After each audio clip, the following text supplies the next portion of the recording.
Good morning students. आज हम जो पढ़ने जा रहे हैं उस टॉपिक का नाम है needs of starter and types of starter. Starter क्या होता है? ठीक है, हमने प्रीवियस क्लासों में डीसी जनरेटर देखा और डीसी मोटर देखा। डीसी मोटर के टाइप्स देख लिए थे, डीसी मोटर का प्रिंसिपल देख लिया था, उसके बाद उसकी टॉर्क इक्वेशन देखी थी, बल आघूर्ण निकालने की हमने इक्वेशन देखी थी।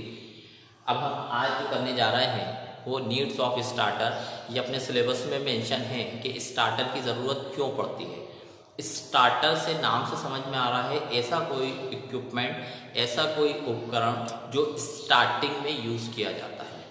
ठीक है, तो स्टार्टर जो होते हैं डीसी मोटर में, वो मोटर को स्टार्ट करने के लिए शुरू में जब हम मोटर स्टार्ट करते हैं तब हमें स्टार्टर की ज़रूरत पड़ती है। जब मोटर स्टार्ट हो जाती है, चालू हो जाती है, तो उसके बाद उस स्टार्टर की ज़रूरत नहीं पड़ती। एक छोटा सा एग्जांपल लेंगे, उसके बाद इस टॉपिक पे आएंगे। जैसे हमने ट्यूबलाइट देखी है, ट्यूबलाइट में अभी तो आजकल वो इलेक्ट्रॉनिक चोक वाली आ गई, पहले स्टार्टर और चोक रहता था। तो अपन स्टार्टर लगाते थे, उसके अंदर लाइट जलती थी और थोड़ी 2-3 बार ट्यूबलाइट बंद लुक हुई और इसके बाद ट्यूबलाइट चालू हो जाती थी। फिर उसके बाद अगर आप स्टार्टर को निकालोगे तो ट्यूबलाइट बंद नहीं होगी। जैसा कि मैंने आपको फैन का बताया था कि फैन में कैपेसिटर होता है, तो अगर आप कैपेसिटर लगा दो और फैन चालू हो जाए, उसके बाद कैपेसिटर को अगर आप निकालोगे तो फैन बंद नहीं होगा। ठीक है, तो कोई भी मोटर होगी उसको स्टार्ट करने के लिए जो स्टार्टर यूज़ किया जाता है उसको हम स्टार्टर कहते हैं। अभी हम बात कर रहे हैं डीसी मोटर की। तो मोटर के अंदर जो स्टार्टर होते हैं वो 3 टाइप के होते हैं। डीसी मोटर में स्टार्टर 3 टाइप के होते हैं और डीसी मोटर 3 टाइप की होती हैं, डीसी सीरीज, डीसी शंट और डीसी कंपाउंड। कंपाउंड का मतलब मैंने आपको पहले ही बताया, जिसमें दोनों चीजें होंगी, सीरीज भी होगी और शंट भी होगी। मतलब दोनों चीजें क्या होंगी? फील्ड वाइंडिंग उसके अंदर होगी, फील्ड वाइंडिंग सीरीज में भी होगी और फील्ड वाइंडिंग शंट में भी होगी, वो कंपाउंड मोटर कहलाएगी। अब हमें यहाँ जो स्टार्टर की बात कर रहे हैं, तो स्टार्टर मोटर में 3 टाइप के। पहला होता है 2 पॉइंट स्टार्टर, 2 पॉइंट स्टार्टर, फिर आता है 3 पॉइंट स्टार्टर और फिर आता है 4 पॉइंट स्टार्टर। तो एग्जाम में कोई भी एक बनाने को आएगा या फिर आपसे पूछा जाएगा needs of starter, DC motor को स्टार्ट करने के लिए हमें स्टार्टर की जरूरत क्यों पड़ी। 2 क्वेश्चन यहाँ से आज की क्लास से आएंगे। पहला आएगा कि नीड्स ऑफ स्टार्टर, स्टार्टर क्या होते हैं और स्टार्टर की हमें मोटर को चालू करने में स्टार्टर की जरूरत क्यों पड़ी, क्या रीजन है। दूसरा आएगा टाइप्स ऑफ स्टार्टर, उसमें कोई एक एक्सप्लेन करने को आएगा, 2 पॉइंट स्टार्टर, 3 पॉइंट स्टार्टर और 4 पॉइंट स्टार्टर। ऐसे आपको स्टार्टर बताने हैं। तो पहली चीज जो स्टार्टर हम यूज करते हैं वो काहे के लिए यूज करते हैं? सिंपल लैंग्वेज में बोल रहा हूं, करंट को कम करने के लिए हम स्टार्टर का यूज करते हैं। मोटर जो होती है वो स्टार्टिंग में बहुत ज्यादा करंट लेती है।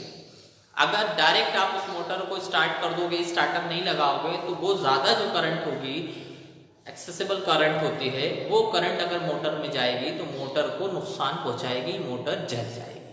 तो शुरू में हम करंट को क्या करते हैं? कम करते हैं, धीरे धीरे करंट को बढ़ाते हैं, रेजिस्टेंस को हम कम करते जाएंगे और लास्ट में हम क्या करते हैं, फिर उसको पूरी करंट मिलने लगती है और वो जो रेजिस्टेंस होंगे या स्टार्टर होगा वो अलग हो जाएगा। तो पहला पॉइंट, स्टार्टर की जरूरत हमें इसलिए पड़ती है कि at the time of starting जो करंट होती है वो ज्यादा होती है।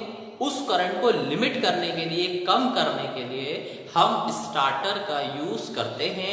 चाहे वो मोटर हो, चाहे वो 3 फेज इंडक्शन मोटर हो, चाहे वो आपकी कोई सी भी इस मोटर हो, कोई सा भी इक्विपमेंट हो, अगर आप कहीं पर स्टार्टर यूज कर रहे हैं तो वहां करंट को लिमिट करने के लिए, करंट को कम करने के लिए हम स्टार्टर का यूज करते हैं। अगर ज्यादा करंट हम स्टार्टिंग में उस मोटर को या 3 फेज इंडक्शन मोटर को या जनरेटर को या जो भी इक्विपमेंट अगर आप लगाते हैं तो उसको लगाएंगे तो वो क्या होगा? बर्न हो जाएगा। मोटर में स्टार्टर का यूज किया जाता है। कौन सी मोटर? DC motor. अब डीसी मोटर में अभी सबसे पहले हमने ये देखा था, कल हमने पिछली क्लास में देखा, ईबी को बोलते हैं बैक ईएमएफ। यहाँ है टर्मिनल वोल्टेज। अगर मैं इसकी इक्वेशन लिखूं इसकी, तो इनपुट यहाँ पर है, आउटपुट यहाँ पर है, तो V minus IRA equal to EB. ये आपको मालूम है इस इक्वेशन से। कौन सी इक्वेशन से? मोटर की इक्वेशन से। अब पिछली क्लास में मैंने बताया था कि जो ईबी होता है बैक ईएमएफ, उसकी ईएमएफ इक्वेशन वही होती है जो जनरेटर की ईएमएफ इक्वेशन होती है।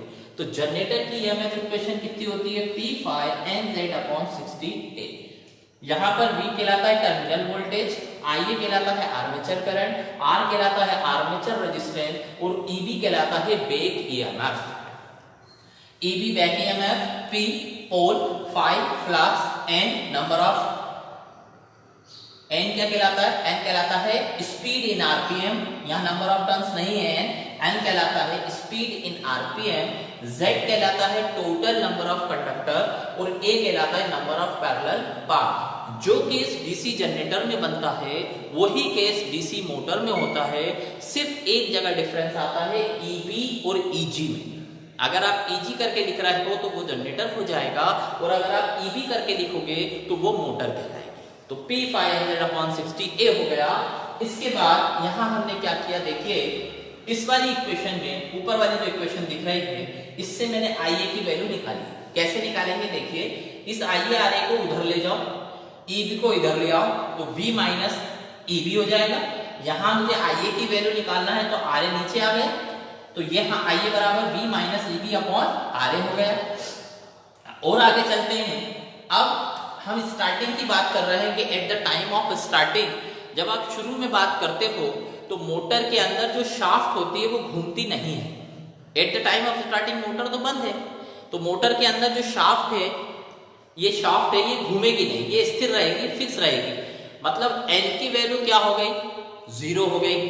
तो at the time of starting ये जो N है ये 0 हो गया, तो EB भी ऑब्वियसली कितना हो जाएगा? 0 हो जाएगा। और इस इक्वेशन में ये जो इक्वेशन दिख रही है इसमें अपन EB की वैल्यू क्या रखेंगे? 0 रखेंगे, तो V अपॉन क्या मिलेगा? RA मिलेगा। तो IA बराबर होगा V अपॉन RA। तो अभी आप लोग क्या करें, सिर्फ इतना उतार दें। इससे हमें यहाँ क्या पता चला, ध्यान से देखिए कि अगर RA कम है, RA क्या कहलाता है? आर्मेचर रेजिस्टेंस, ये अगर कम है तो करंट ज्यादा होगी और अगर ये ज्यादा है तो करंट कम होगी। मतलब इन दोनों में कैसा रिलेशन है? इनवर्सली रिलेशन है। एक वैल्यू ज्यादा तो दूसरी वैल्यू कम। तो आप सब अभी सिर्फ ये वैल्यू उतारें, ये कहलाता है नीड ऑफ स्टार्टर, क्योंकि स्टार्टिंग में करंट हमको कैसी चाहिए? कम चाहिए। और होती कैसी है? ज्यादा होती है। अगर वो ज्यादा मैं मोटर को दे दूंगा, मोटर जल जाएगी, बर्न हो जाएगी और पूरे पार्ट्स उसके खराब कर देगी। तो उसको लिमिट करने के लिए हम क्या करते हैं? रेजिस्टेंस की वैल्यू को वेरी करते हैं। रेजिस्टेंस को हम पहले शुरू में बढ़ाएंगे, बाद में फिर रेजिस्टेंस की वैल्यू जब हम कम करेंगे तो करंट की वैल्यू हमें रेटेड करंट मिल जाएगी। ठीक, मेरा तो हो गया काम, सर्किट साइन करवा लें।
बना लिया। अब हम आते हैं स्टार्टर पे। ठीक है, पहला पॉइंट ये आता है कि स्टार्टर क्यों लगाते हैं, स्टार्टर की जरूरत क्या पड़ती है। करंट को लिमिट करने के लिए, करंट को कम करने के लिए हम स्टार्टर का यूज करते हैं। स्टार्टर में बेसिकली होता क्या है, अलग अलग डिफरेंट टाइप के रेजिस्टेंस होते हैं, उन रेजिस्टेंस को हम वेरी करेंगे। रेजिस्टेंस को पहले हम बढ़ाएंगे तो करंट कम रहेगी, फिर धीरे धीरे रेजिस्टेंस को हम कम करते जाएंगे और हमारी करंट क्या होगी, रेटेड करंट मिल जाएगी। लेकिन स्टार्टिंग में अगर हम डायरेक्ट करंट दे देंगे तो ज्यादा करंट अगर हम उस मोटर को देंगे तो वो मोटर क्या होगी, जल जाएगी। तो यहां से फॉर्मूला में पता चला R और IA का दोनों एक दूसरे के इनवर्सली प्रोपोर्शनल है। और आगे चलते हैं हम। यहाँ पर देखिए, यहाँ पर स्टार्टर में 3 स्टार्टर होते हैं, नाम याद रहेंगे। स्टार्टर डीसी मोटर में 3 टाइप के होते हैं, नंबर 1 2 पॉइंट, दूसरा 3 पॉइंट एंड लास्ट होगा 4 पॉइंट। ठीक है, तो अभी में हम जो यहाँ डिस्कस कर रहे हैं वो है 3 पॉइंट स्टार्टर। 2 पॉइंट 4 पॉइंट आपको असाइनमेंट में करना है। मैं इसकी वर्किंग बताऊंगा पूरा। सेम ऐसे ही 2 पॉइंट है, सेम ऐसे ही 4 पॉइंट है। तो 3 पॉइंट में यहाँ बता रहा हूं। अब हमने क्या किया, देखें इधर, यहाँ 5 रेजिस्टेंस मैंने लिए हैं। रेजिस्टेंस नंबर 1, रेजिस्टेंस नंबर 2, 3 और ये 4। टोटल कितने रेजिस्टेंस हो गए? 4। पहला टर्मिनल 1 2 3 4 एंड लास्ट का 5 हो गया। स्टार्टर में हम करंट को पहले कम करना चाहते हैं, बाद में जब मोटर स्टार्ट हो जाती है तो फिर रेटेड करंट उसको देंगे। शुरू में अगर हम डायरेक्ट करंट दे देंगे, ज्यादा करंट दे देंगे तो मोटर बंद हो जाएगी, जल जाएगी। तो उसको लिमिट करने के लिए हमने ये फॉर्मूला निकाला कि IA = V/RA। मतलब RA को आप बढ़ाओ तो करंट कम हो जाएगी, RA को कम कर दो तो करंट बढ़ जाएगी। अब यहाँ देखिए, मोटर में हम सप्लाई देते हैं तो यहाँ से हम सप्लाई देंगे। इसके अंदर 3 पॉइंट स्टार्टर में 2 कॉइल्स होती हैं। एक कॉइल कहलाती है NBC। NBC को बोलते हैं नो वोल्टेज कॉइल। लिखा है मैंने नो लोड कॉइल या नो लोड कॉइल या no voltage coil, no voltage coil. दूसरा कहलाता है ओवरलोड कॉइल। ये OLC जो होता है इसको हम बोलते हैं ओवरलोड कॉइल। दोनों के काम अभी बता रहा हूं। तो पहली चीज, 3 पॉइंट स्टार्टर में 2 कॉइल होगी, NBC नो वोल्टेज कॉइल और ओवरलोड कॉइल। ओवरलोड कॉइल, ये 2 कॉइल हो गई। फिर यहां पर इस जगह पर एक प्लेंजर होता है। प्लेंजर क्या करता है, ये जो हैंडल है ना, इस हैंडल को ऐसा घुमाता है। ठीक है, प्लेंजर का काम होता है हैंडल को मूव कराना। अब आगे चलते हैं। यहां रेजिस्टेंस 1 2 3 4 मैंने लगाए, टर्मिनल 1 2 3 एंड 4। यहां देखिए, ये जो रेजिस्टेंस है, ये रेजिस्टेंस यहां से चला, फर्स्ट वाला देखिए इससे कनेक्ट है, ऐसे यहां घूमता हुआ गया और फील्ड से कनेक्ट हो गया। दूसरा जो रेजिस्टेंस है यहां पर, ये देखिए, ये किससे कनेक्ट है? मोटर से कनेक्ट है। तो यहां जो वाइंडिंग है, इस वाइंडिंग को कहते हैं फील्ड वाइंडिंग। इधर जो मोटर है इसको हम बोलते हैं अपनी डीसी मोटर। तो पहली चीज, हम इसको 3 पॉइंट स्टार्टर क्यों कहते हैं उसकी बात करते हैं ताकि समझ आए। इसमें 3 टर्मिनल होते हैं। फर्स्ट, ये लाइन का टर्मिनल जो सप्लाई आप दे रहे हो, तो फर्स्ट टर्मिनल ये, दूसरा टर्मिनल यहां पर और तीसरा टर्मिनल यहां पर। इसमें 3 पॉइंट होंगे तो 3 पॉइंट स्टार्टर कहलाएगा। जिसमें 2 पॉइंट होंगे वो 2 पॉइंट स्टार्टर होगा। जिसमें 4 पॉइंट होंगे, ऐसे 1 2 3 एंड 4, वो कहलाएगा 4 पॉइंट स्टार्टर। इस पॉइंटों से इस स्टार्टर को हम पहचानते हैं कि ये 3 पॉइंट स्टार्टर है, 2 पॉइंट स्टार्टर है, कि 3 पॉइंट स्टार्टर है। तो यहाँ ये जो हमने अभी बोर्ड पे बनाया, ये कहलाता है 3 पॉइंट स्टार्टर 1 2 एंड 3। यहाँ हमने सप्लाई दी, मैंने यहाँ बताया आपको कि सप्लाई दे दी। एक यहाँ कॉइल है, यहाँ एक प्लंजर है, इसमें यहाँ सॉफ्ट आयरन है। जैसे आप सप्लाई दोगे तो ये क्या होगा, मैग्नेट बन जाएगा। मैग्नेट बनने के कारण क्या होगा, ये यहाँ प्लंजर लगा है, ध्यान से देखना सभी लोग। यहाँ पर ये जो हत्ता है, ये हत्ता पहले 2 पे जाएगा, फिर 3 पे जाएगा, फिर 4 पे जाएगा और फिर 5 पे जाएगा। ठीक है, अब जब यहाँ से ये 5 पे गया, यहाँ पर 5 पे चला गया, तो यहाँ पर देखिए इधर से सप्लाई जा रही है और ये सप्लाई देखो किसको जा रही है, NBC को जा रही है। NBC क्या कहलाता है, नो लोड कॉइल।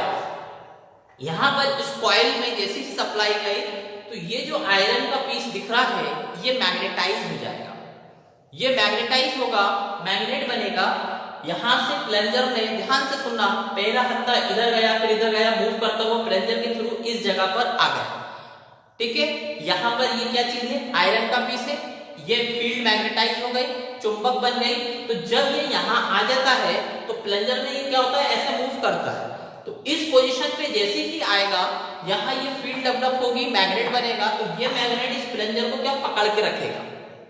स्टार्टिंग में रेजिस्टेंस बहुत ज्यादा है, 1 2 3 4। इस पॉइंट पे जैसे ही आप आओगे तो रेजिस्टेंस सब हट जाएंगे, सब हट जाएंगे। जैसे ही सब रेजिस्टेंस हट गए तो यहाँ पर इससे कनेक्ट हुआ और यहाँ मैंने लिखा है रन कंडीशन। उस केस में क्या होगी, मोटर अपनी रेटेड करंट से क्या होगी, स्टार्ट हो जाएगी, घूमना शुरू कर देगी और यहाँ पर इसमें करंट फ्लो होने लगेगी जितनी करंट उसको चाहिए। किस जगह पर, इस जगह पर नहीं, 1 2 3 एंड 5 पर। ये हत्ता, इसमें यहाँ मैग्नेट भी आयरन का पीस लगा हुआ है, तो ये आयरन और ये मैग्नेट ये एक दूसरे को क्या है, पकड़ के रखते हैं, चिपका के रखते हैं, ताकि ये हत्ता वापस इधर ना जाए, इधर ही इस पोजीशन पे रहे। ये बात हो गई अपन की एनबीसी की, और ये हत्ते की मोटर चलने लगी। कहीं पर मोटर जब ज्यादा करंट लेने लगती है, ज्यादा करंट कब लेती है, जब उसमें फॉल्ट होता है, ओवरलोड होता है, तो एक दूसरी कॉइल भी लगाते हैं OLC। OLC का मतलब होता है ओवरलोड कॉइल। रहती है ये सप्लाई के साथ यहां रहती है, तो OLC ऑपरेट कब होती है, ध्यान से सुनना, जब ओवरलोड होगा। जब ओवरलोड होगा तो ओवरलोड होने के कारण ये वाली जो OLC है ये मैग्नेट बन जाती है, ये ऑपरेट होगी, इलेक्ट्रोमैग्नेटिक फील्ड डेवलप हो जाएगी। अब आगे देखिए, यहां पर मैंने ये ऐसा बनाया है, इसमें यहां एक आयरन का पीस लगा हुआ है, ठीक है। ओवरलोड होने के कारण जैसे ही ओवरलोड होगी तो यहां पर ये चीज इससे कनेक्ट हो जाएगी, मतलब ये फील्ड मैग्नेटिक फील्ड बनी, ये हत्ता ऊपर चला गया, जैसे ही ऊपर जाएगा तो ये चीज ऊपर चली जाएगी, ऊपर जाएगी तो ये दोनों वायर एक दूसरे से क्या होंगे, शॉर्ट हो जाएंगे। शॉर्ट होने का मतलब जुड़ जाएंगे। जब जुड़ेंगे ये दोनों आपस में जुड़ जाएंगे तो ये वाला जो सप्लाई है इसमें वोल्टेज की वैल्यू क्या हो जाएगी, जीरो हो जाएगी। जब वोल्टेज की वैल्यू जीरो हुई तो यहाँ पर ये कॉइल मैग्नेटिक फील्ड अब नहीं बनाएगी, चुंबक नहीं रहेगी, ये चुंबकत्व अपना छोड़ देगी। जब ये चुंबकत्व छोड़ देगी, इसका जो प्रॉपर्टी है वो खत्म हो जाएगी, तो जो ये हत्ता यहाँ इसको पकड़ के रखा था, ये इसको पकड़ के रखी थी, ये वापस अपनी जगह पर आ जाएगा। कब, जब मोटर ओवरलोड होगी या करंट ज्यादा लेगी, तो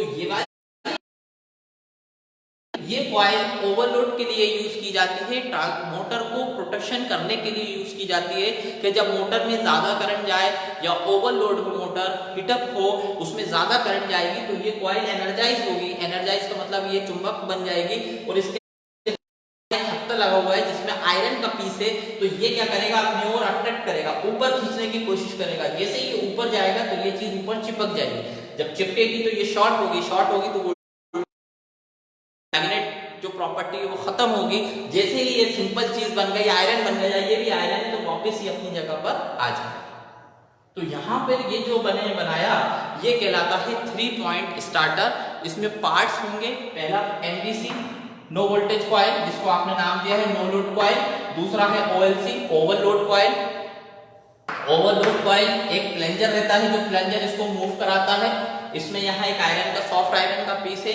रेजिस्टेंस स्टार्टिंग में ज्यादा होगा, स्टार्टिंग में ज्यादा होगा तो करंट कैसी होगी, कम होगी।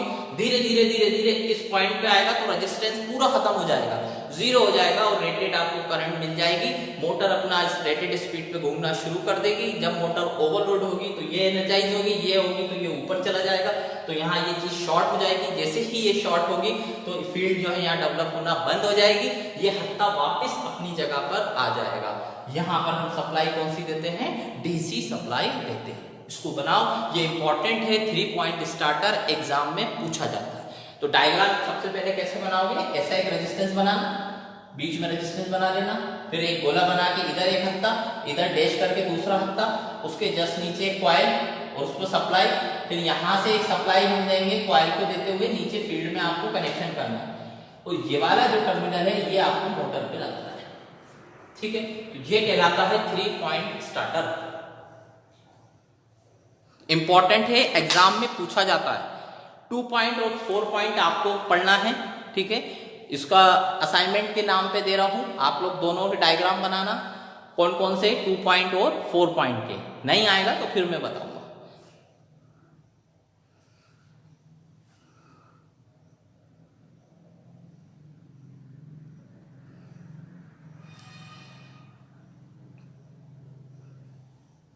रेजिस्टेंस स्टार्टिंग में ज्यादा रहेगा, लास्ट में कम हो जाएगा। जब कम होगा तो करंट ज्यादा हो जाएगी, मोटर अपनी रेटेड स्पीड पे घूमना शुरू कर देगी। बनाइए जल्दी से। इंपॉर्टेंट है, एग्जाम में हर साल पूछा जाता है, नीड्स ऑफ स्टार्टर और 3 पॉइंट स्टार्टर। 3 point starter.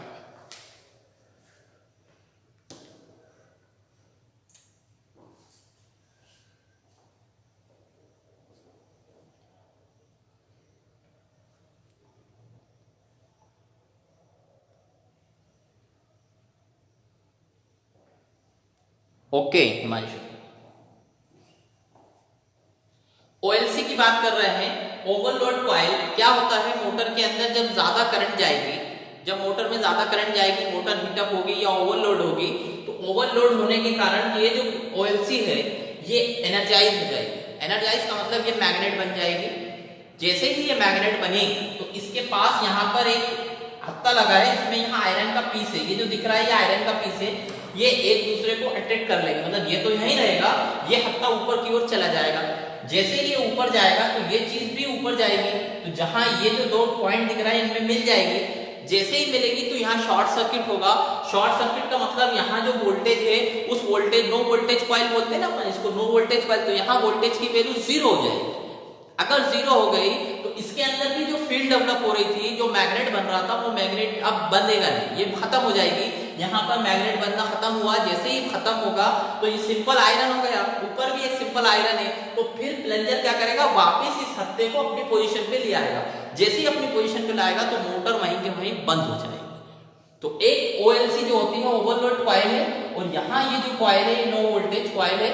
यहाँ पर ये फॉल्ट को, जब फॉल्ट होता है तो उसके बाद ये ऑपरेट होती है, और ये वाली जो एनबीसी है ये हत्ते को पकड़ने के लिए, ये जो हैंडल है इसको पकड़ने के लिए ये कॉइल का यूज किया जाता है।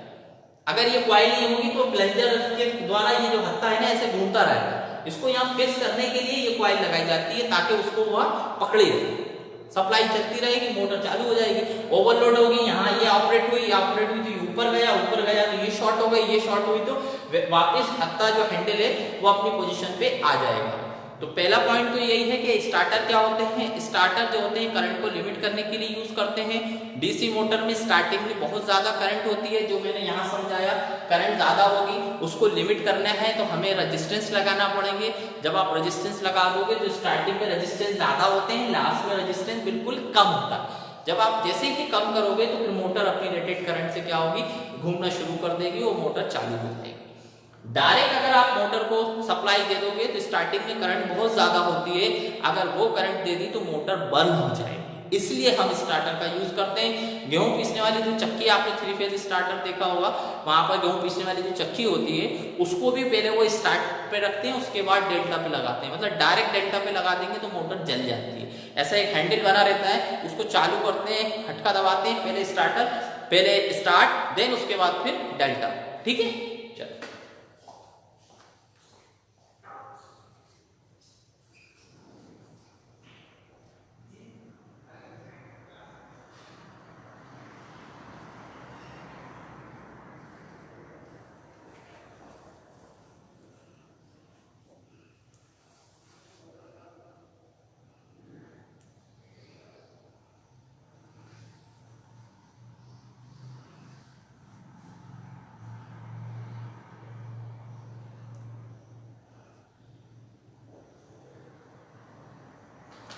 अच्छे से बनाइए डायग्राम, बुक में भी मिल जाएगा, बुक से भी बनाइएगा।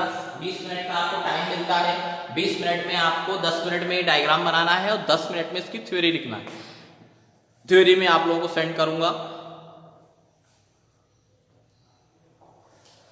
Needs of starter for DC motor. कौन सा स्टार्टर है ये? 3 पॉइंट स्टार्टर। ऐसे 2 पॉइंट स्टार्टर होगा तो उसमें ये फील्ड नहीं होगी, डायरेक्ट आपको ये मोटर मिल जाएगी और सप्लाई मिल जाएगी। 2 पॉइंट होगा, 4 पॉइंट में एक रेजिस्टेंस और आ जाएगा, उसको हम बोलते हैं 4 पॉइंट स्टार्टर। सब में ये हैंडल होगा, 1 2 3 4 5। आप रेजिस्टेंस को वेरी करते जाएंगे, स्पीड को बढ़ाते जाएंगे। इस पॉइंट पे रेजिस्टेंस 0, स्पीड मैक्सिमम होगी, मैक्सिमम के साथ रेटेड करंट भी लेगा और मोटर घूमना शुरू कर देगी। इंपॉर्टेंट है ये टॉपिक, एग्जाम में पूछा जाता है।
3 बजे जो क्लास होगी उसमें 3 फेज इंडक्शन मोटर स्टार्ट करेंगे एंड डीसी मोटर की स्पीड कंट्रोल देखेंगे, speed control of DC motor. ठीक है, तो आप लोग 3 बजे आइएगा। 3 बजे भी इंपॉर्टेंट टॉपिक होगा, अपन 3 बजे बात करते हैं।